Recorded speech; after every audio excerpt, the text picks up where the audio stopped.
আসসালামু আলাইকুম বন্ধুরা। দেখুন, এটা হচ্ছে আমাদের নতুন সাইট।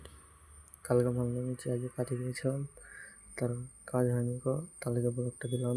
দেখো, এই ভেতরে শাটারিং করার ঢালাই হয়ে গেছে। এটা হচ্ছে চেরাই হবে, উপরে স্ল্যাব হবে। এটা একটা রুম, তোমরা দেখতেই পাচ্ছ। এটা হচ্ছে বাথরুম, এখানে বাথরুম হবে। আর এটা হচ্ছে আরেকটা রুম, এটা মেন স্ল্যাব রুম। আর তোমাদের এটা হচ্ছে বাথরুম, দেখতেই পাচ্ছ। শাটার সেন্টারিং করা আছে, ঢালাই করা আছে। আর এটা হচ্ছে বাইরের প্যারাপিট। আর এই দেখো, এটা হচ্ছে বাইরের সাইডটা, উপরটা। দেখো, ছাদের সাইডে স্ল্যাব করেছে। এটা হচ্ছে পায়খানার দেয়ালটা। এই দেখো, এটা ছেড়ে গায়ের ঘরের জানলা। এটা হচ্ছে আমাদের এই ঘরটা আজকে করবো বলে ভাড়া করেছি। দেখো, কিন্তু বালি আসেনি বলে কাজ হয়নি তো।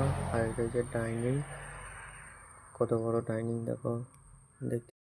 দেখতেই পাচ্ছ। এটা হচ্ছে কিচেন, ছোট বড় কিচেন, দেখতেই পাচ্ছ। আর এটা হচ্ছে বাইরের সাইডটা কতটা বড় দেখো, লং, অনেকটা বড়, বুঝতে পারছো। আর এটা হচ্ছে সামনেটা কতটা বড়, এটা হচ্ছে সাইডটা। আর এটা হচ্ছে বাড়ির সামনে, দেখতেই পাচ্ছ। আর এটা হচ্ছে উপর থেকে নিচে যে ভিডিও